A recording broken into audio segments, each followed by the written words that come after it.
Here's what you need to know about inversions. Every inversion is built from a chord, and chords are built from scales. Here's a C major scale. I've played 8 notes. The first note's name is the same as the last note. So what I say about the scale is it has 7 different notes. And the chord is built from the first, the third, and the 5th note of that scale. No matter which scale I play, the chord is built from the first, the third, and the 5th note of that scale. Occasionally you can have chords that are also including one more note. You keep going up in a skip, and so this time I've included the first, the third, and the 5th, and the 7th note of that scale. In fact, the scale name, the scale number name, is how we name the chord parts. The first one is called the root, and this is called the 3rd of the chord, and this is called the 5th of the chord. The 2nd and the 4th I don't use. So this is how we do an inversion. An inversion, this is C, E, and G. An inversion simply takes this note here and puts it up 1 octave. Okay?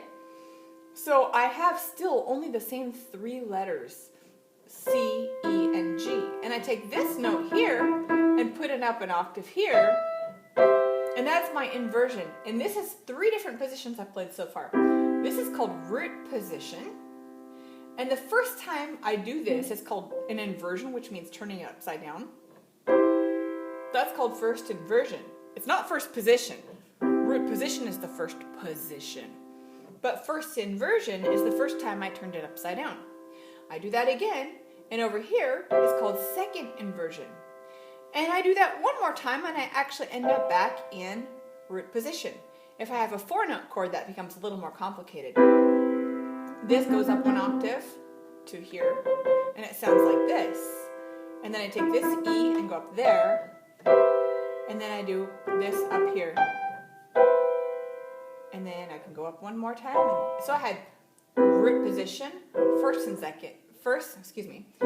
position, first inversion, second inversion, and third inversion, and then root position again.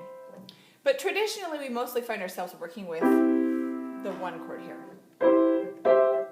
Just the 1, the 3, and the 5. Okay, now here's the fingering that you need to know. 1, 3, 5. Between the 5 and the next finger of the chord that plays, there's a finger over every key. Okay, now check this out. Here's called first inversion, the first time I turned the chord upside down. Between the 5 and the next finger that plays, there's a scale note under every finger. It's okay if I have a gap here. I'm built that way, see? And then 1, here, this is a 1, 3, and a 5 on second inversion. Between the 5 and the next finger, there's a finger over every scale note. Now the left hand has a conflict because when the left hand plays 5, 3, 1, and then it goes 1, 3, 5.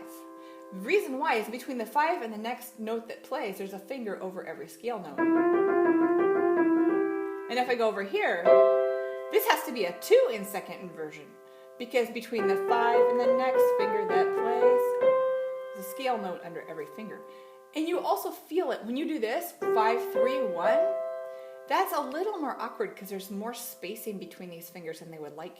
And these are unnecessarily squished. They don't really feel that squished. It's just, you don't need this when you have this nice gap to be able to have the 2 take that.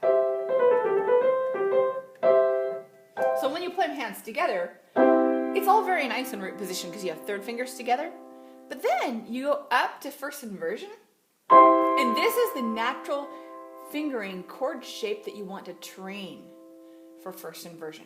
But at first, especially young players who are inexperienced or have never done this before, they'll struggle and they'll try to stick their 2s together at the same time or their 3s together because that natural instinct of everything has to be exactly feeling the same on both sides of my body, this mirror image, they're going to try to make that either both 2s in the middle or both 3s, but it's only in root position that you get both 3rd fingers in the middle. Then you have to go 2nd finger in the right hand, 3rd finger in the left hand. Then you switch over here and you have to go third finger in the middle there on second inversion, second finger down here in the left hand on second inversion. And then you go back to root position and it's all threes again. So I'm going to do it from way down here. I know you can't see my left hand very well, but here we go.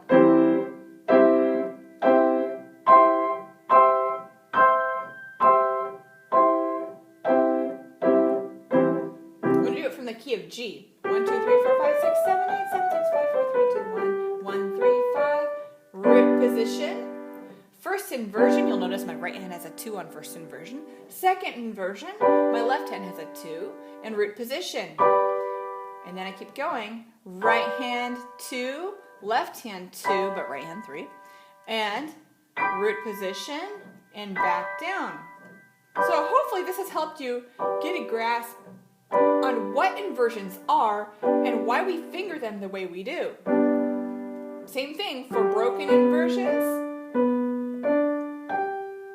And one little technical tip when you're studying inversions, just make sure anytime you play any inversions broken, you don't do this. Because that's not really getting the purpose of this exercise. This exercise teaches you to kind of like spider your way over these keys without having any bumps or hits. Okay, and also to learn the fingering, all right? Inversions are really, really important because they happen a lot in pieces. They're very important to music. So master them and also master them in all of the keys. And if you're studying for an exam and you're like, oh, my book only says I need to learn these inversions, so I'll only learn those. Well, definitely focus on those for your exam, but totally get them all. You need them all.